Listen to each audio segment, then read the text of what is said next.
दोस्तों, क्या कभी आपने किसी भूतिया विमान या जहाज के बारे में सुना है? अगर नहीं तो शायद आपने ईस्टर एयरलाइंस फ्लाइट 40 के बारे में नहीं सुना है। फ्लाइट 401 को भूतिया जहाज के नाम से भी जाना जाता है। ऐसा क्यों? तो ये जानने के लिए आपको वीडियो में अंत तक बने रहना पड़ेगा। इस बात की शुरुआत होती है 29 दिसंबर 1972 से। ईस्टर एयरलाइंस की फ्लाइट 401 163 पैसेंजर और 13 क्रू मेंबर के साथ रात 9:20 पर न्यूयॉर्क के जॉन कैनेडियन इंटरनेशनल एयरपोर्ट से उड़ान भरती है। इस समय विमान को उड़ा रहे थे 55 वर्षीय फ्लाइट कैप्टन बॉब लॉब, जो कि एक बेहतरीन पायलट जिनको 29,700 फ्लाइट आवर का एक्सपीरियंस वहीं इनके को पायलट के रूप में मौजूद थे। 39 साल के स्टॉक स्टिल इन्हें 5800 फ्लाइट आवर्स का अनुभव था। फ्लाइट इंजीनियर के रूप में 51 वर्षीय डॉन रेपो मौजूद थे, जिन्हें 15,700 फ्लाइट आवर्स का अनुभव था। तो अब हुआ कुछ यूँ कि रात के 9:20 पर न्यूयॉर्क के जॉन कैनेडियन इंटरनेशनल एयरपोर्ट से उड़ान भरने के बाद प्लेन में सब कुछ सामान्य चल रहा था। यात्री अपने यात्रा का लुत्फ उठा रहे थे और वहीं क्रू मेंबर भी अपने काम में लगे हुए थे। जहाज को अब उड़ते हुए लगभग 2 घंटे का समय हो चुका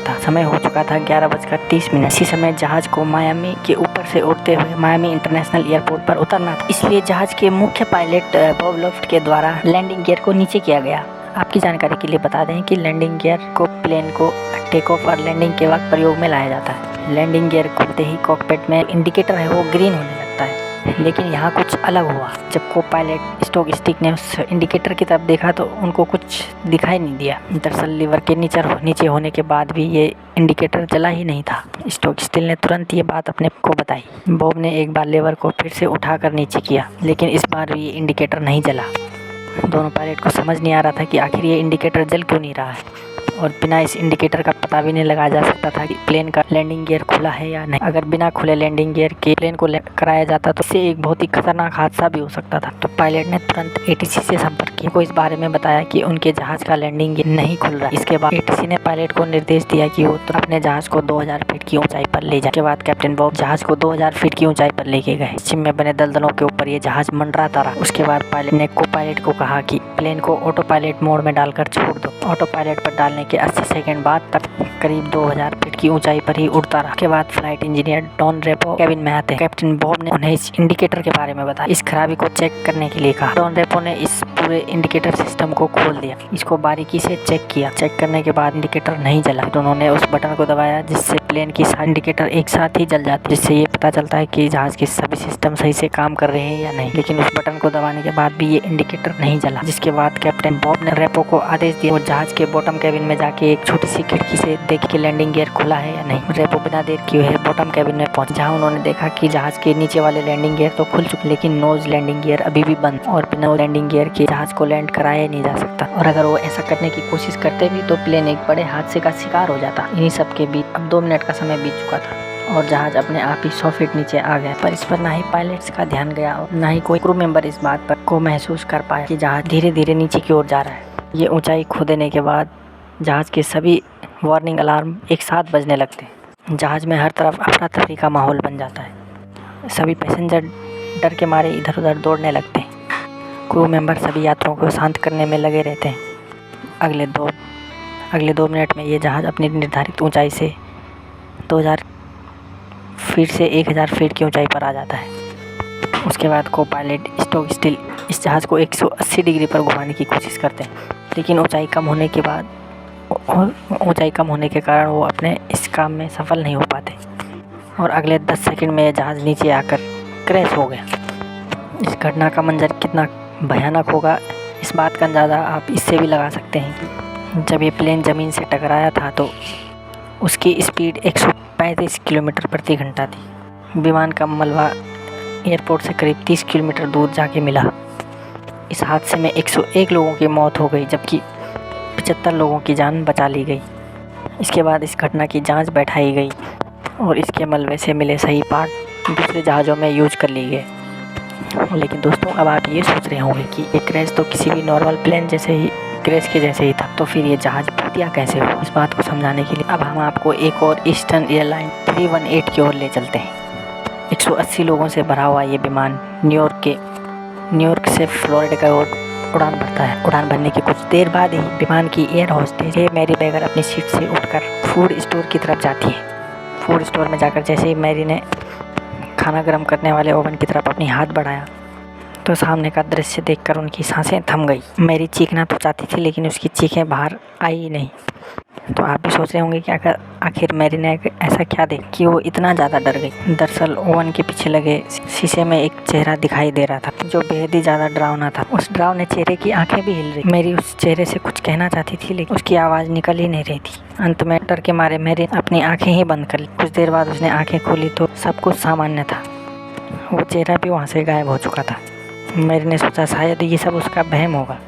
ये सोचते सोचते जैसे ही एक बार उसने फिर अपना हाथ उस ओवन की तरफ बढ़ाया तो वैसे ही वो चेहरा फिर से एक बार उसके सामने आ गया। इस बार उसकी आंखों की बजाय उसके होंठ हिल रहे थे। लेकिन अपने आप को संभालते हुए सीधा वो फ्लाइट इंजीनियर के पास पहुंची। उसे ये सारी घटना बताई। एक बार तो फ्लाइट इंजीनियर को भी मैरी की इस बात पर यकीन नहीं हुआ, लेकिन जैसे ही वो मैरी के साथ फूड स्टोर में पहुंचा तो उसके होश उड़ गए क्योंकि वो चेहरा असलियत में ही शीशे में दिखाई दे रहा था और अब की बार तो ये चेहरा बोल भी रहा था। फ्लाइट इंजीनियर और मैरी को वो चेहरा बोलकर कुछ चेतावनी दे रहा था कि सावधान रहो, इस जहाज में कुछ ही देर में आग लगने वाली। इतना कहते ही वो चेहरा एक बार फिर से वहाँ से गायब हो गया। मैरी को अभी तक समझ में नहीं आ रहा था कि ये चेहरा आखिर किसका है, लेकिन फ्लाइट इंजीनियर ने इस चेहरे को तुरंत पहचान लिया। फ्लाइट 401 के क्रैश में मारे गए फ्लाइट इंजीनियर डॉन रेपो का था। जी हाँ, सही सुना आपने। उन्हें चेतावनी देने वाला कोई और नहीं बल्कि डॉन रेपो का भूत। उसके बाद फ्लाइट इंजीनियर और क्रू मेंबर ने तुरंत ये बात पायलट को बताई, लेकिन किसी ने भी उनकी बात पर विश्वास नहीं किया। लेकिन जैसे फ्लाइट आगे बढ़ी तो मैक्सिको के पास जहाज़ के इंजन में कुछ गड़बड़ी हो गई। इंजन का ठीक से काम न करने के बाद फ्लाइट को न्यूयॉर्क की तरफ मोड़ दिया गया। जहाज़ ने न्यूयॉर्क पहुंचकर सफल लैंडिंग भी कर ली। जहाज़ को रिपेयर करने के बाद जांच के लिए एक बार फिर से उड़ाया गया, लेकिन जहाज़ ने जैसे ही उड़ान भरी इसका लेफ्ट साइड का इंजन हवा में बम की तरह ही फट गया, जिसे देखकर सभी की सांसें अटक गई। इस हादसे को देखकर एयर होस्टेस मैरी और फ्लाइट इंजीनियर को डॉन रेपो का चेहरा बार बार याद आ रहा था। इस हादसे को देखकर सभी यही सोच रहे थे कि अगर वो इस जहाज में बैठे ही रहते तो इस वक्त तक सारे मारे जा चुके होते। इस घटना के बाद से ही इस फ्लाइट को घोस्ट फ्लाइट के नाम से जाना जाने लगा था। और इतना ही नहीं, सन 1988 में घोस्ट ऑफ फ्लाइट नाम से एक मूवी भी बन चुकी। और दोस्तों, आपको एक डरावनी बात और भी बता दें, जो अब फ्लाइट 318 में लगा हुआ था उसे 401 के मलबे से निकाल कर ही लगाया गया था। शायद अब आपको इन दोनों जहाज़ों का लिंक समझ में आ गया होगा। हालांकि ये पहली बार नहीं था कि जब भूतिया घटना घटी हो। फ्लाइट 401 के क्रैश होने के बाद कई बार ऐसी घटनाएं देखने को मिली और सबसे चौंका देने वाली घटना ईस्टर्न एयरलाइंस के वाइस प्रेसिडेंट के साथ घटना। दरअसल ये बात 1973 की है, जब ईस्टर्न एयरलाइंस के वाइस प्रेसिडेंट फ्लाइट 318 से ही यात्रा कर रहे थे। उनके बगल वाली सीट पर पायलट की ड्रेस पहने फ्लाइट का कैप्टन बैठा था।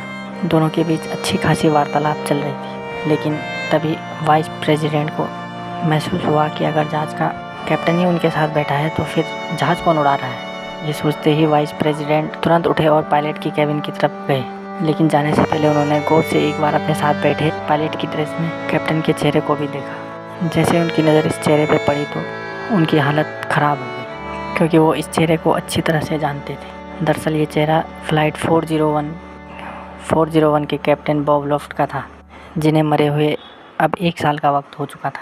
और वही बॉब लॉफ्ट अब भूत बनकर उनके बगल में बैठे हुए थे। खैर, वाइस प्रेसिडेंट अब इसके बाद तुरंत दौड़कर पायलट कैबिन में गए और सारी घटना उन पायलट्स को बताई। तो जब पायलट बॉब लॉफ्ट के भूत को वहाँ देखने पहुँचे तो वह गायब हो चुके थे। उसके बाद जॉन फुलर द्वारा एक किताब लिखी गई, द घोस्ट ऑफ फ्लाइट 401। इसमें सभी उन घटनाओं के बारे में लिखा गया जिन जिन प्लेनों में 401 के क्रैश होने के बाद एक घटना हुई और भूत देखा गया। जिन जिन जहाज़ों में ये भूतियाई घटनाएं घटी, उन जहाज़ों में जो भी पार्ट्स लगाए गए थे वो 401 के थे। शायद यही एक कारण था कि इन सभी जहाज़ों में भूतिया घटना देखने को मिली। खैर, चाहे जो कुछ भी हो, लेकिन डॉन रेपो ने मरने के बाद भी अपना फ़र्ज़ पूरा किया, कई लोगों की ज़िंदगियां बचा ली। वरना उस दिन फ्लाइट 431 का भी वही हाल होता जो 401 का हुआ था। तो दोस्तों, आपका इस बारे में क्या मानना है हमें कमेंट करके ज़रूर बताना और चैनल को सब्सक्राइब ज़रूर कर देना और बेल आइकन दबाना ना भूलना। मिलते हैं एक नई स्टोरी में, तब तक के लिए बाय बाय।